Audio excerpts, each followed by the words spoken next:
If you're looking to sell, absolutely what Roger just walked through, you hoping those pieces are already in place at your restaurant. Good cost controls, having a great staff team, building a team, and obviously having marketing today. That's going to make your business much more valuable to sell. Some people may need to sell for various reasons, and you're not going to get a premium. But if you're doing the things that Roger just talked about, you're going to get a 3x, 4x premium over the other folks. Welcome back to the podcast, Rockstars. Eventually you may get to the place where you start to think, do I want to sell my restaurant? Or maybe you want to buy a restaurant. Well, there's so many questions that you must ask no matter which side you're on. There's so much due diligence that you have to do in order to make a great purchase or a great sale. And maybe the timing is right. The pandemic has devastated our industry. Well over 100,000 restaurants have closed. There's lots of restaurants for lease out there. There's lots of owners that just need to get out. And maybe now's the time to look into either buying a restaurant or selling your property. So in this episode, I'm working with my good friend and industry colleague, fellow professional, Jamie Oikel of runningrestaurants.com.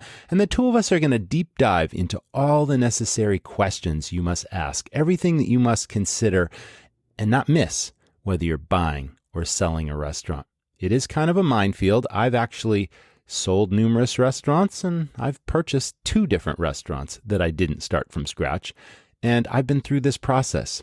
So this episode is all about buying or selling, regardless of which side of the fence you're on. This information will serve you well because someday, maybe next week, or maybe next year, you might be in this position looking to buy or sell. So stay tuned. You're tuned in to the Restaurant Rockstars podcast. Powerful ideas to rock your restaurant. Here's your host, Roger Bodwin.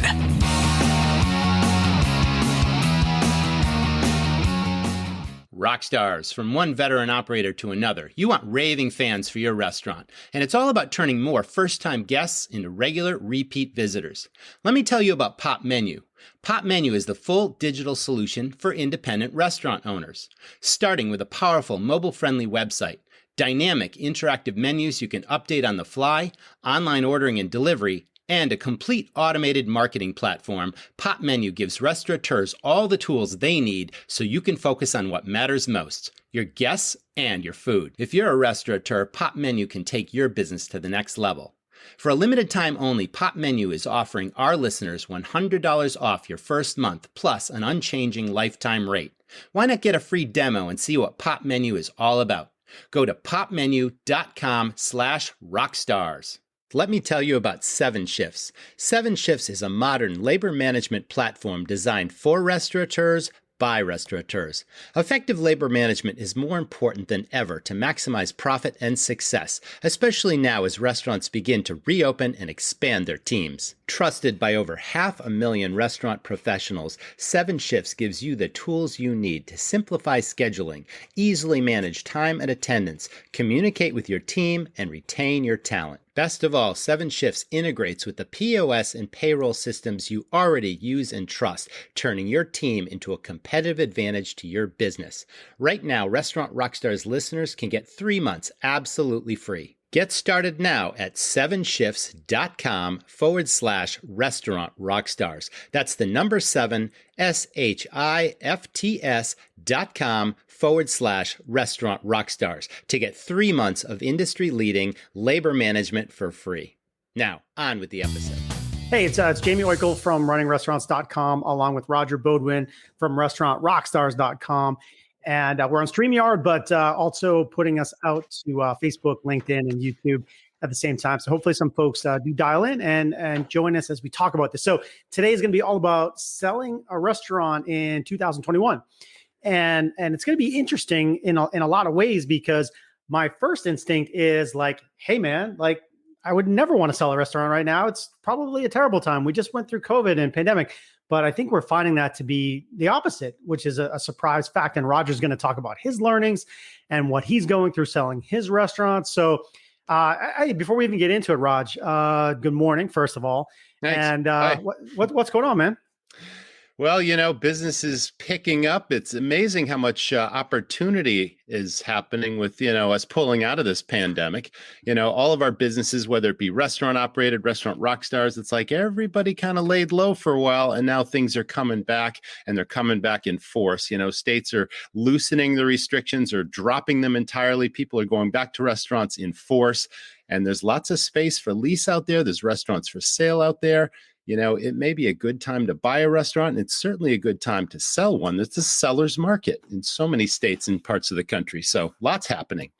Yeah, so let's go to it, and I don't know. We'll kind of try to be short and sweet today, or maybe we'll get into it and stay long. We're not really sure. We don't know exactly. We have some bullet points we want to talk about. Well, let's see where this goes. So Roger, longtime restaurant owner in the state of Maine, successful restaurants, wildly successful. I'm sure we'll hit on lots of those aspects, but sold that restaurant, moved away from it, all of that. And then a year or two ago, he'll tell you exactly, got back into the business, bought a restaurant with plans to renovate and do this and do that.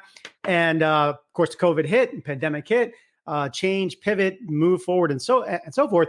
And then as we're coming out of the pandemic, kind of out of nowhere, Roger, you get an offer, a couple knocks on the door saying, "Hey, would you be interested in selling?" And you're like, "Well, I mean, what was your reaction?" You told me. Well, it was kind of mixed at first because we were approached by a commercial broker with no plans to sell the business. Anyone who's listened to your show before, any of our recordings knows that, the real gem of my property was this beautiful barn that we planned to turn into a wood-fired pizzeria and a bar. Our neighborhood is sort of exploding with new subdivisions. And I was really close to pulling the trigger on a very expensive pizza oven from Italy. And we were starting the whole planning process to open literally in a couple of weeks. And this goes back a couple of months ago. And then all of a sudden, it's just made us think. And when we started exploring this, that particular person didn't end up moving forward. But we just talked to a broker just because. And they said, yeah, the market's on fire right now. We're selling businesses. We've just closed on 3 deals. You might want to look at it. They threw out a price that we thought was great. And we're like, okay, yeah, let's take a look. And, we're willing to see what happens. We didn't list it for sale. We didn't put signs on the building. I mean, we'll get into some of these ins and outs, but we started getting showings right away. And a lot of activity started happening almost immediately. So we said, okay, let's move forward with this and see what happens. And we're under contract to be sold. Yeah, we pivoted yet again, in the business, planning to expand the business, and then deciding to sell the business. And who knows what the next opportunity is. So that's the key word, opportunity. Was it a surprise to you, though, that the broker said the market's on fire? And did that take you back a little bit? Well, I knew that the residential market was on fire, and it's crazy because our particular area of Maine, very close to the coast, has experienced a tremendous amount of people, moving from out of state to Maine when COVID hit and during COVID and all that kind of stuff. And houses are suddenly selling for hundreds of thousands of dollars more than they were worth pre-pandemic, almost a year ago. And the amount of showings, the amount of offers, we're talking about multiple offer situations. I've heard that it's not uncommon to get 15 or 20 offers on a house. And people, like I said, are paying $100,000, $2,000 more than what, the seller thought it was worth a year ago. So it's crazy residential market, but apparently the commercial market is on fire as well. Yeah, listen, I'm seeing the same exact thing. We're outside of Orlando, same exact thing, residential market, absolutely exploding. But I was surprised because we know there's lots of properties that are available for lease and lots of opportunities and lots of people went out of business.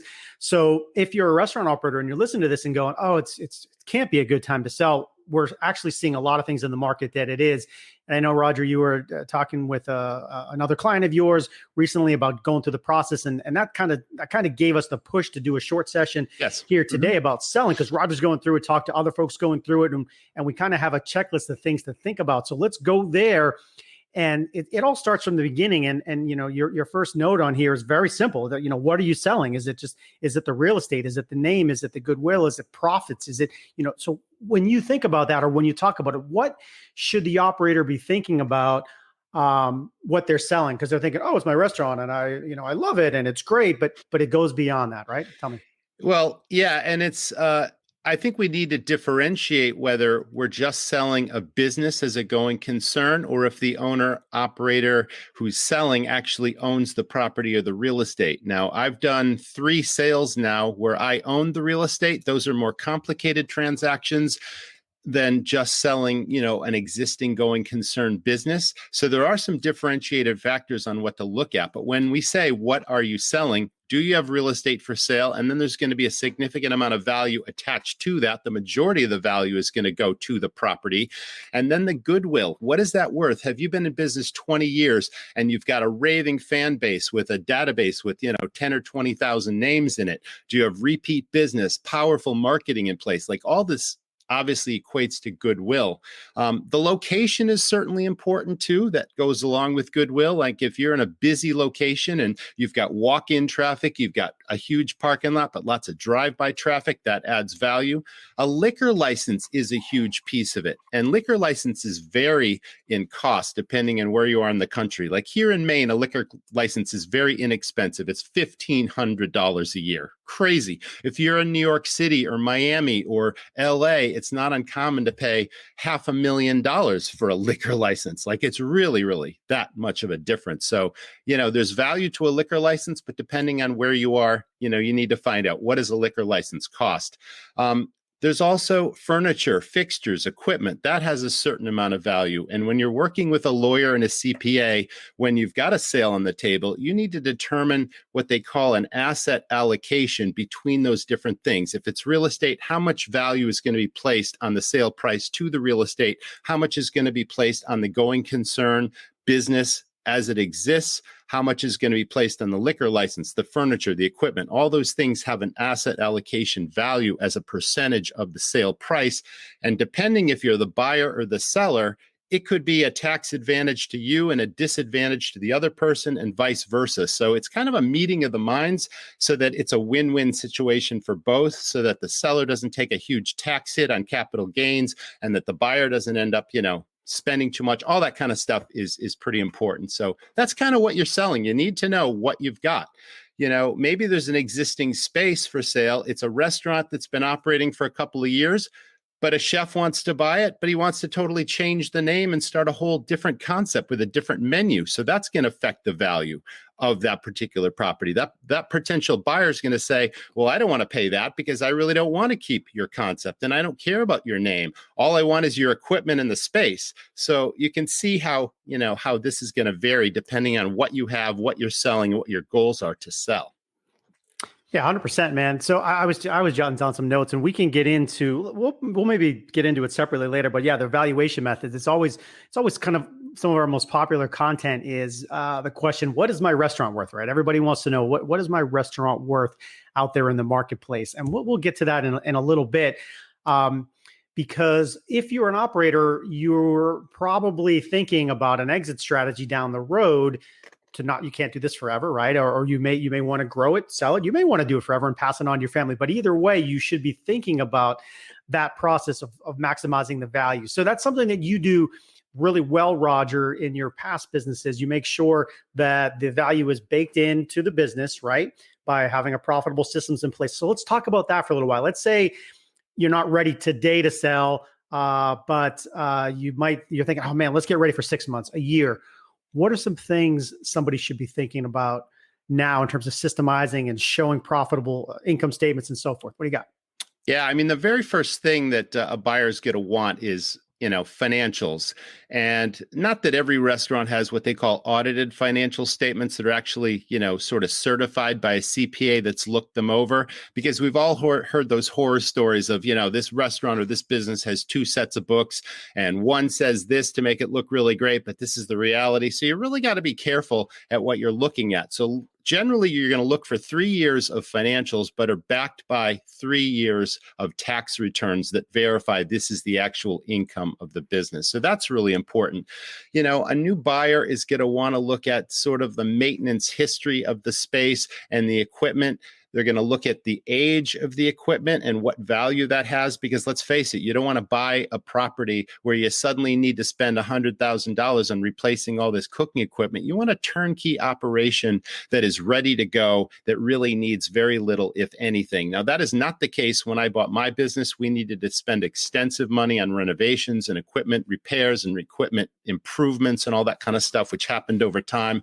And then we continued that through the pandemic.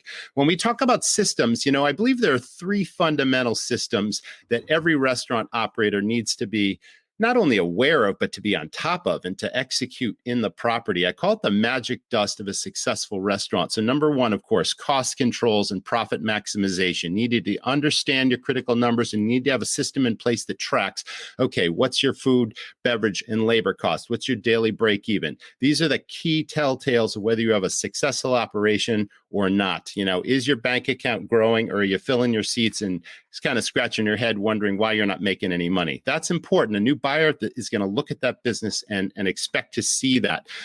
Guest counts are really important. A buyer wants to know, what's the traffic on a daily basis? What's the traffic on a Monday versus a Saturday? Are there any downtime? Are you closed any days because there's no business? Like, all that's important. So the first system, of course, is the cost control and profit piece. The second system would be what I call building your dream team. And staffing is the biggest challenge that every restaurant owner, operator, general manager is going through right now.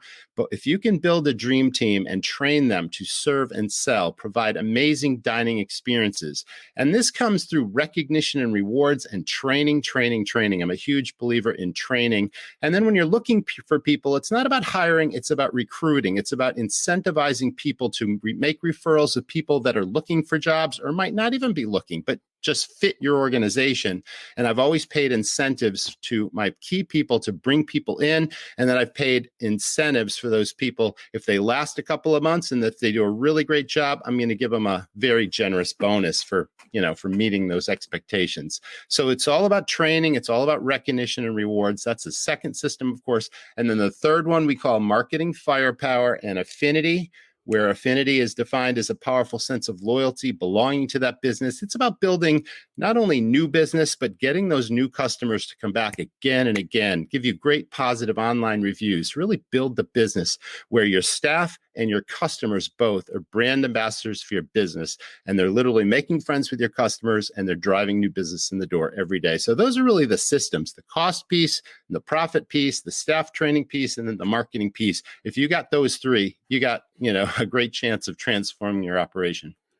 Yeah. So let's go back a little bit, and we'll go forward after that. But so if you're looking to sell, absolutely what Roger just walked through, you hoping those pieces are already in place at your restaurant. Good cost controls, having a great staff team, building the team, and obviously having market affinity. That's going to make your business much more valuable to sell. Some people may need to sell for various reasons, and you're not going to get a premium. But if you're doing the things that Roger just talked about, you're going to get a 3x, 4x premium over the other folks. So let's go back a second and talk about the why, right? Why sell? Why think about selling? It's a big part. It can be anything from retiring to moving to just being to not wanting to do it anymore. What are some of the things you've seen for the whys of longtime restaurant operators like yourself? Well, that could be a catch-22 in some regards, because a buyer wants to know why the seller is selling, and a seller doesn't necessarily want to tell the true story all the time. Okay, if it is a health issue, then of course. If it's a retirement issue, sure. I don't have any family members that'll take over this business. That's why I'm selling. I'm 75 years old. I've been running this place forever. I'm ready to retire.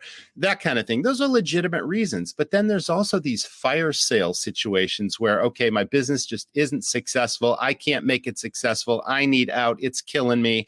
And then suddenly that's going to affect the valuation of that business. If a potential buyer senses there's blood in the water, they're going to pounce, and the offering price, if they're interested in your business, will be far lower than if they think it's a really successful turnkey cash cow type operation. So, why you're selling is going to come up. It's best to obviously be truthful about it. But, you can see the differences of the answers there depending on, what's really going on. Which absolutely 100%. So do you want to talk about, your story at all, let me know. And then I'm sure people want to get into the valuation stuff. We can also talk about things like you already talked about. Is it confidential? Is there announcements? Is it quiet in the background? And you're selling. There's so many things to talk about. I'll kind of let you guide the next little bit. What do you think? Where do you want to go? Well, my first two restaurants sold because we really wanted to change our lives after 20 years and move out of state. My restaurant was a turnkey operation. It was only open seasonally. We had lived, in a small town for, like I said, 20 plus years. And we really started focusing on building Restaurant Rockstars, which became a higher priority for us versus running this restaurant, which really ran itself because we had a dream team staff in place. We had managers that treated the place like they owned it. And then we were going to move. My wife wanted to move across the country. So it just became the perfect opportunity to shift gears, focus on a new business called Restaurant Rockstars. With the latest purchase, just before the pandemic, we were looking for an opportunity, and it could have been a commercial property. It could have been, multi-unit apartment buildings. We looked at a lot of different deals, and here's this restaurant that has a lot of potential. Yes, it needed some improvements and, some TLC, some new fresh paint and a lot of that. And then we saw that barn and we're like, hey, we can do our old restaurant on a little smaller scale. And here's this exploding, subdivisions all around us within a 9-iron shot. We just saw opportunity. The business had 2 apartments over it. That was another source of cash flow. So when you're buying something, it really helps to have multiple sources of cash flow to support that business until it gets going. Or maybe it's a cash cow, and that's just, icing on the cake to have apartments that contribute to that cash flow. So like I said, we're going to totally plan on doing that barn business. And then we started getting approached with people interested in buying. And, the pandemic is kind of wearing off and people are going out again. And Restaurant Rockstars has really taken off again, and all these new opportunities on the table. And the pandemic really required a lot more hands-on our part. And now we no longer have the time to put in that business when we really need to focus on Restaurant Rockstars. So that's kind of the reasons for selling. And it varies with every different business and every different case. Yeah, it does. Let's go back to the staff part, which everybody knows is a big issue now. I was just out traveling this weekend, and some short staff restaurants taking a long time to get service. It's a little frustrating. I know everybody's going through that pain, but as it relates to selling a restaurant, you talked about having staff in place and managers in place. How big is that component of it? If I was buying a place and it's going to be an ongoing operation, and I want to keep the people that already know the secret sauce. How do you bake that into a sale? Is it agreements? Is it non-competes? Is it things of that nature? What have you seen? Well, every case again is different because there would be buyers of your property that, again, are looking for a totally turnkey operation. They're looking at your business as an investment. They want to know that there's managers in place, staff in place willing to stay, and that literally, you can close on the sale one day and reopen for business the very next day with very little, if any, interruption of service to the customer base. And, that begs the question, going back to why are you selling? Or, what is the value here? Some businesses, restaurants, absolutely require that owner that's been a hands-on person for 15 years or longer, or even if it's 5 or 10 years, that business is the personality of that owner. And the customers come in and they're used to seeing that owner. And the place really can't operate without that owner, because they don't have the systems in place. They literally do everything and they tell the staff what to do. And suddenly a buyer sees that. And now suddenly I got to be a hands-on person and take over where this person left off. Or is that seller willing to stay on salary to ease the transition? This is all important stuff. Will the staff head for the lifeboats when they find out the business is for sale, thinking, oh, I don't like change. We might hate the new owner. I'm going to go find another job right now. It's like all of these questions come up. And then the flip side of that coin is the buyer going to bring their own team in and really doesn't need the old team? Or maybe they cherry pick the team and say, well, I need this person, but I don't need that person. And I'm going to interview the whole staff and figure out where I can fill in where I might need, or maybe I don't need anybody and I'm going to change this whole concept. And, maybe I'm going to close the place down for a month and do a complete renovation where these people aren't going to have jobs anyway. And all this comes up obviously in the minds of the staff as soon as they hear the place is for sale. And that kind of leads into the do you list it for sale and make it obvious? Do you put a huge sign on the building saying for sale to attract as much attention as possible, or do you try to keep it quiet? When you're in a small town, people talk, people hear things. You don't want, customers coming in, hearing scuttlebutt on the street, and then suddenly talking to the staff, oh, I hear the place is for sale. What's going on? And the staff have no idea until they hear that. And it might be rumor and it might be fact. It's like, so the honesty with the staff when you're thinking about selling is a real fine line. Whether you put the sign on the building or not is a real fine line. Like all these things come into play. Roger, you do not, in regular life, you do not hear the word scuttlebutt enough. I like hearing it. I think it's good. I want to hear it more this week. I hope this is the word of the week. I love it. Scuttlebutt. All right, listen. So anyway, I'm remiss in saying this, but there's a few folks watching live, and whether you're on Facebook or YouTube or LinkedIn, thanks for joining us. I think the system, we're trying this for the first time, so you should be able to put in a comment. If you have a comment or a question, try to put it into the platform that you're watching on, and we should be able to see it here. And I think we can bring it into the thing and try to answer it. So if you're listening and you do want to do that, let's try it. It may or may not work. So we'll give folks a chance to do that. But let's talk about the valuation stuff. What's a fair value for the price? You touched on it a little bit. You sent me some notes that mentions multiples of cash flow, average percentage of gross sales. I know those are some of the common ways. What are you seeing now, or what you don't have to talk about your confidential stuff, but or you can use it as a reference point. What should people be thinking about mostly when they think about what's my darn restaurant worth? What do you think?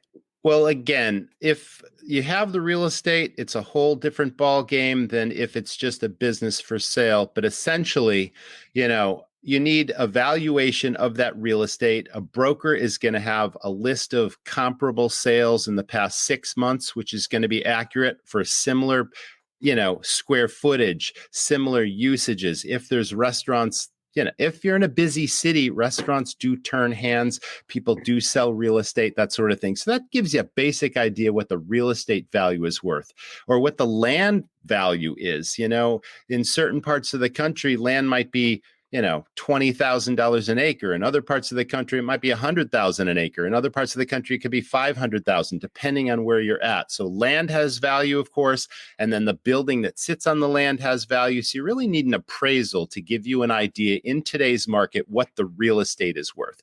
Now, when we're talking about the business, generally restaurants sell for a multiple of cash flow. This is the most common method. So let me define cash flow.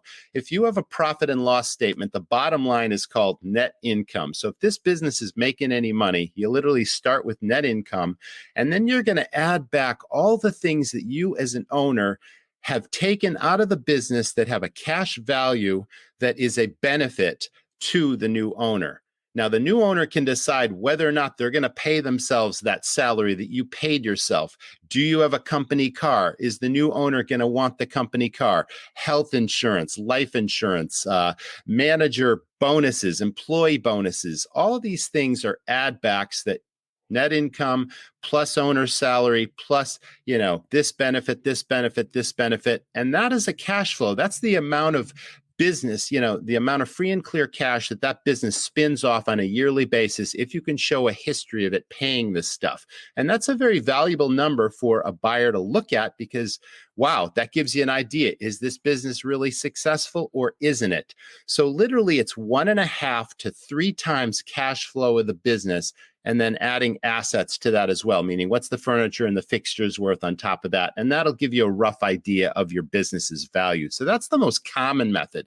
And then the second method is a percentage of average gross sales.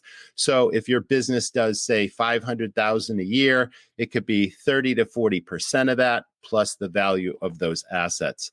So, I always think it's a good practice to put numbers together, crunch those numbers, run spreadsheets, think about what your proceeds would be at different sale prices, less any debt that you owe on either the equipment or the building, less expenses such as broker commissions, closing costs, like all this stuff affects what you're going to end up with once all is said and done. You settle on this price to sell your business. Someone agrees to pay you that price. Now you got to subtract your debt. Maybe if you've got a partner and they've got an ownership stake, then they get that percentage of the proceeds after commissions, after taxes, after closing costs, all this kind of stuff. So you may settle on a really nice number, and it may be a much smaller number when you end up with that cash after all is said and done. So that's literally the valuation method. But I always suggest that anyone that's interested in this really explore it with their CPA and their attorney, because they're the experts, they're the ones that can really advise you on valuation, asset allocation we talked about earlier, and then what they believe your business is worth based on looking at your financials, running that cash flow statement I talked about. You can do this stuff yourself, but it's always great to get an expert set of eyes to look at it and say, hey, you missed this. You're really throwing off more cash flow than you thought. Don't forget X, Y, and Z. So always consult the professionals.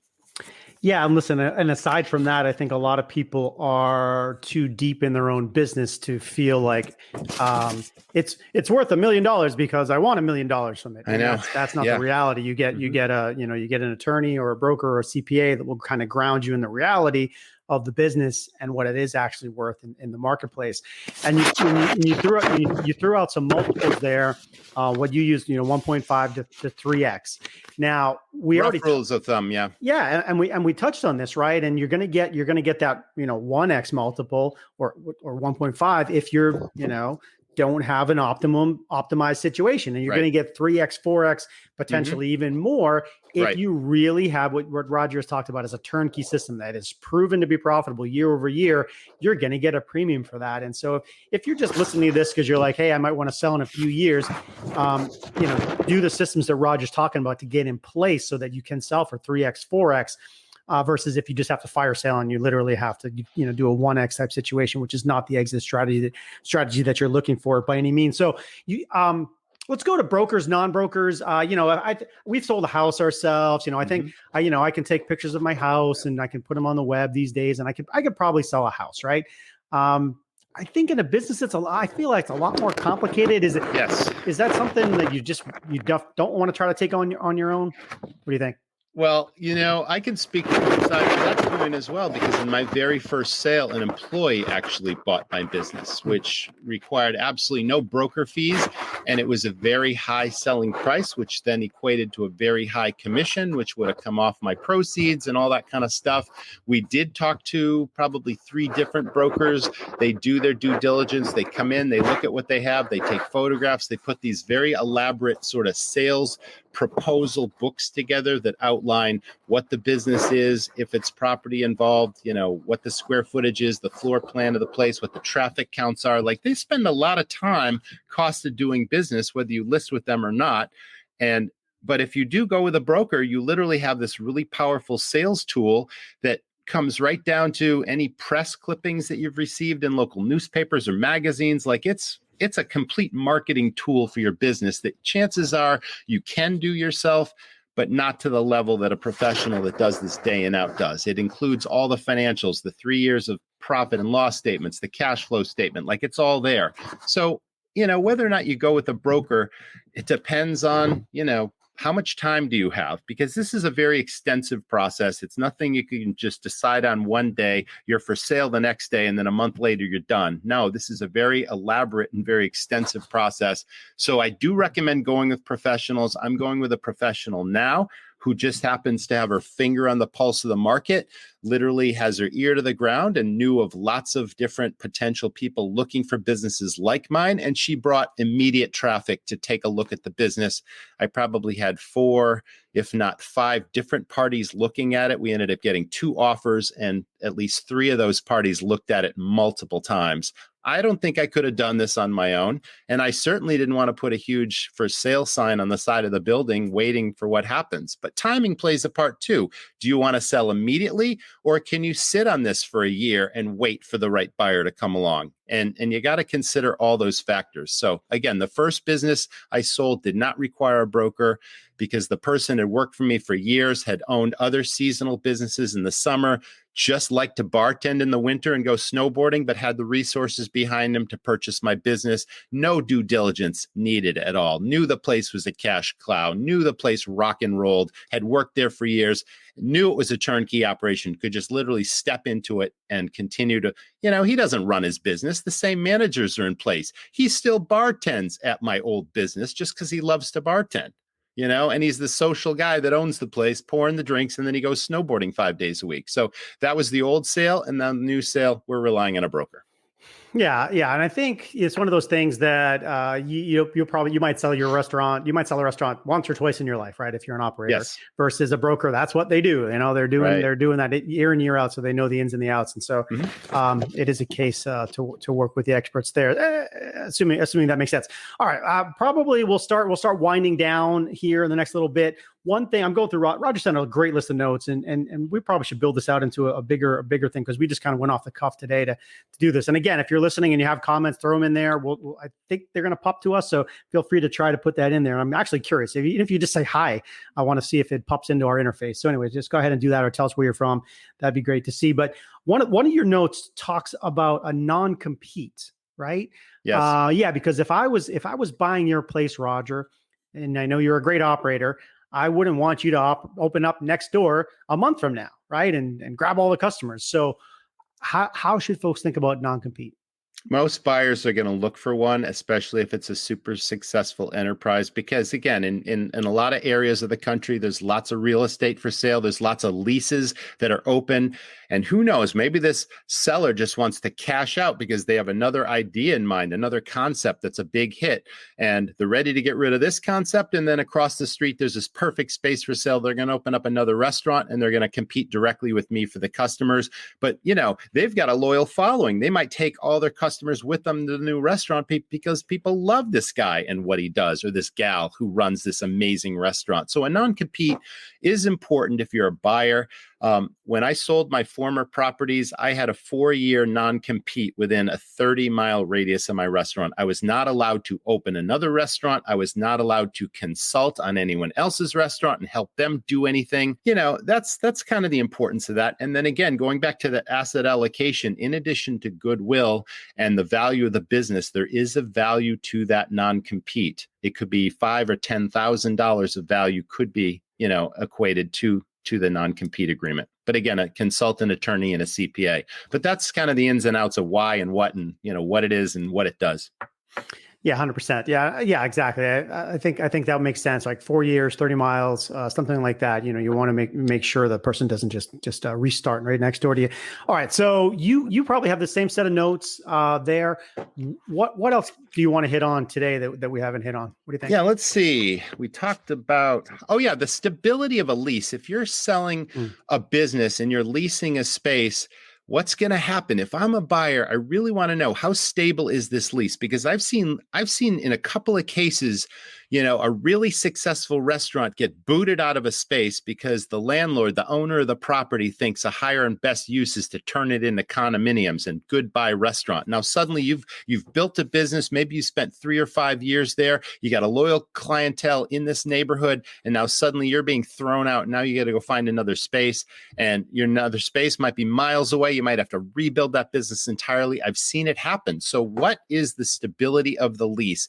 Is that lease assignable to a new buyer of that business? Is it a 5-year lease? Is it a long-term lease? Is it expiring next year and you have no idea or guarantee if the landlord will renew with this new owner? That affects your value significantly. So that's due diligence, obviously, that a buyer needs to do. But head them off at the pass. As a seller, you really want to be able to, show with confidence that this is a stable space. I've been here for 10 years. The landlord is a really agreeable person. Whenever there's a problem, he fixes it. As much as of that you can document as possible for a potential buyer, the better, as well as, okay, what's the term of the lease? When does my existing lease expire? Is the landlord willing to renew, and what would the renewal term look like? Is he going to jack up the rent like, $10 a square foot, or is it a stable lease with a stable price? All these things affect the value. Yeah, listen, we got our buddy Dale Wilton, the lease coach. He's great with this stuff, and one of the things Dale would talk about, if we were talking about the flip side of this, if you were just starting a restaurant and getting a lease space, is make sure you negotiate points like this ahead of time. Don't take the boilerplate lease language. Have stuff in there that gives you an exit strategy that is successful. It is, and I don't know them offhand, but is transferable. With the right to do this and that without getting hit by fees and so forth. Build that right into your lease. Super important stuff. So yeah, I mean, check with Dale and his team on things of that nature. What else, Raj? What from your list checklist might you want to hit here? Yeah, what else that we didn't talk about was, as a seller, how willing are you to hold paper and help finance a deal? Because in certain business climates, there are certain lenders that are willing to lend. Restaurants are considered risky businesses to lend against. So it'll help sort of grease the wheels of progress if you're willing to hold a portion of that debt. You would, of course, be in a subordinate position to the bank. But again, are you willing to do this, or do you just want a total cash deal where you can just walk away and a bank or even, the Small Business Administration backs that loan and you don't have to worry about it? I've seen it in both cases, really. Yeah, and if you happen to be in a position to do it, a lot of times it can be a very profitable technique, because let's say I'll just make up numbers, but if you were to take out $500,000 of cash from the sale, and okay, what are you going to do with that? Okay, you can put it in the bank yourself and make 0%, or you can put it in the stock market and hopefully make money, or you could finance it. And then when you finance that could be a very profitable cash flow stream down the road. Of course, assuming all the worst case scenarios don't happen, like bankruptcy. So if you're in a position to do that, it actually can be a very good cash stream. Do you find that to be the case? Absolutely true.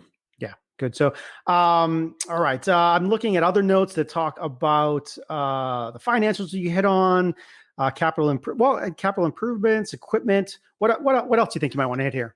Yeah, listing again. I mean, it's going to take time. Of course, we've talked about that. It's going to take time, but nothing is more important than doing your homework, doing your due diligence, whether you're a seller or a buyer. But if you're trying to sell a business, as much information, as much transparent information that you can provide a potential buyer, the greater the confidence they're going to have in your property. If you've got a full list of inspections of that property that are recent, if you've got a full maintenance list and invoices on everything you've done to maintain that property, everything from the equipment repairs to the Ansel system inspections to the septic pumping. I mean, all this stuff, if you can give the guy, this is what I've done. I don't neglect my business. I take care of it. I have preventative maintenance plan in place. This is what we do every single week and month for maintenance. I mean, all of that goes a long, long way. So, inspections are super important. If you're selling real estate, chances are the buyer will they'll bring in their own people that are going to want to inspect all the building critical systems, the HVAC, the electrical, the Ansel, the equipment.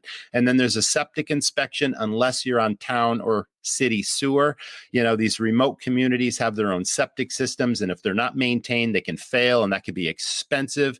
So, as much maintenance records as you can provide and lists of equipment and capital improvements and all these things, you hand that person, this is what I've done here. This shows that person, geez, I don't need to put a new roof on the place. That guy just did it 2 years ago. You know where I'm going with that.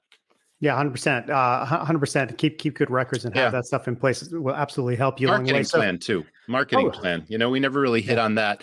So a turnkey operation has proven what marketing brings in the customers. And if you've got a turnkey marketing plan that says, I've spent X amount of money on this and it delivers, a 5-time return. I've tried this and it failed. Don't go there. If you can show them that you've really done your homework and that you've really got a dialed in marketing plan, then that's turnkey. As much turnkey as you can provide that is proven to work, that's backed up by facts, the better. All that adds value.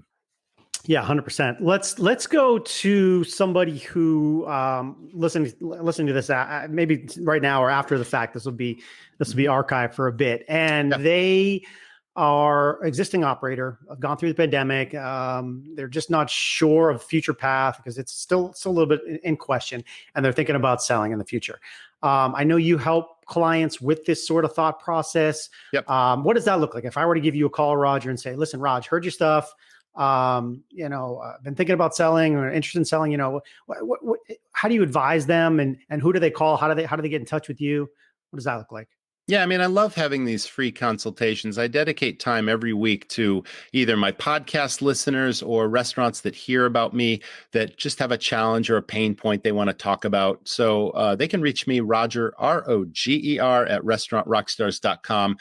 Ping me an email and say, hey, I'd love to chat. And we'll set up a Zoom, and we'll just do a face-to-face and we can talk about anything that you want to talk about for 30 minutes. No obligation, of course. Yeah. Okay. Well, that's easy. Yeah. Roger at restaurantrockstars.com. Mm-hmm. Yeah. Get in touch with Roger, because he's been there on multiple occasions for years and years and seen it. So would be a good opportunity to pick somebody's brain who's been doing it. So parting thoughts on your sale process, on the sale process, as we wrap up here. What do you got? What do you think? Yeah, I mean, again, we touched on the systems, but I can't emphasize enough the importance of systemizing your business. So if you've got a little time, if you've got 3 months, 6 months, or even longer before you actually are thinking of doing this, I mean, I tell everybody, now that the pandemic is coming to an end and business is really booming, customers have higher expectations than ever. And if you've been lucky enough to survive this pandemic crisis, that's been so challenging through the good graces of the government money and all the things that have helped us through all this, now's the time to transform your operation, maximize value, and having those systems in place that are turnkey, that a potential buyer can just take over, and that place goes on, by itself without the owner being there, then the value is just maximized versus limited if the business is over dependent on you. So, we do have a full set of turnkey systems available. Everything we talked about, that 3, magic dust formula, the service, the training, the cost controls, the marketing, it's like all of that exists at restaurantrockstars.com if you're looking for those systems. But now's the time to really do it, because again, customers have high expectations. And if you're thinking of selling, maximize value, do the best you can for yourself, and put in the time, because it'll definitely be worth it on the other end. Yeah, absolutely. Let me put up there restaurantrockstars.com. That's Roger's website. You can check out the products that he does have that talk about this, that help operators systematize and sell better and market better and so forth. All that is available right there on the website. Our website is runningrestaurants.com. So if you check us both out, we got on our site, Running Restaurants, we have resources that help operators as well. Tips, hundreds of articles at this point, hundreds of hours of webinars and seminars, sessions like this to help operators with the tips they need. So Jamie Oikel from runningrestaurants.com, along with Roger Bodwin from restaurantrockstars.com. Thanks for joining us, folks, this morning. We appreciate it. You doing so. We talked about selling a restaurant in 2021, what that looks like, and the weirdness that is still the COVID pandemic. But the surprising light in 2 ways is that the country is coming out of that fuzziness, and it is starting to kick, and you're starting to see that, which is making it a really interesting market for both existing operators and folks that want to sell. So last quick wrap up, Raj, what you got?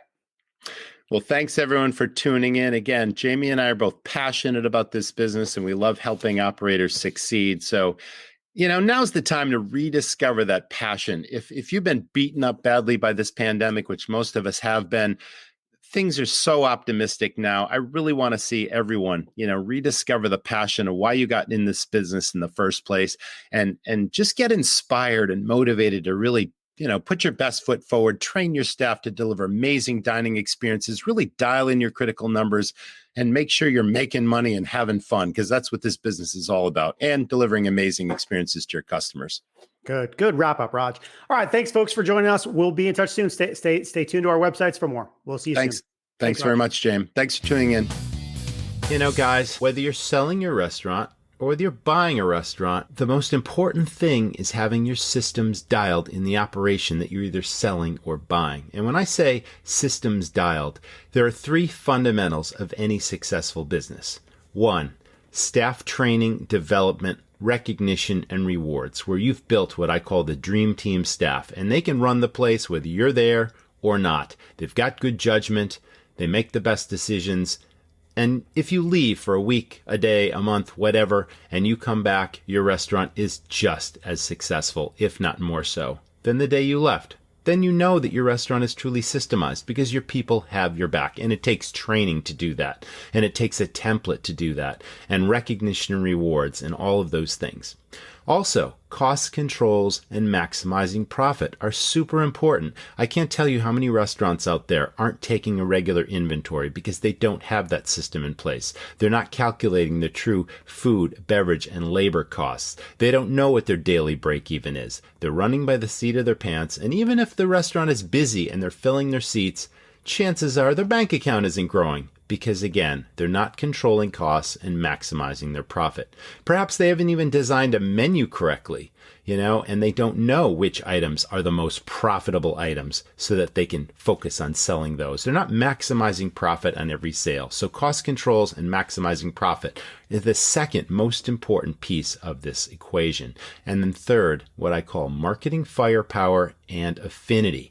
If your marketing isn't dialed, if you're spending lots and lots of money on traditional marketing and you have no idea if there's any return on investment versus spending very little or nothing on marketing that's proven to drive new and repeat business, you're spinning your wheels and wasting your time. These are the three fundamentals of any successful business, any successful restaurant. I call them the magic dust of successful restaurants. Well, they're all available in the Restaurant Rockstars Academy. Now, it takes a little work, of course. Anything worthwhile has to be executed, but I lead you with a roadmap. I give you the template to all three of those pieces: developing your staff, maximizing your profits, and delivering marketing that really drives new and repeat business. All three are available in the Restaurant Rockstars Academy. So this was a very, pivotal episode. Whether you're thinking of buying a restaurant or selling a restaurant, it really comes down to, is this operation dialed? Is it systemized? Because that maximizes the sale price if you're selling, and it gives you peace of mind if you're buying. You're walking into a turnkey operation that's rocking and rolling. So check it out at restaurantrockstars.com. Thanks so much to our sponsors this week, Pop Menu, 7 Shifts, and Cisco. And I'll see you next time. Thanks for listening to the Restaurant Rockstars podcast. For lots of great resources, head over to restaurantrockstars.com. See you next time.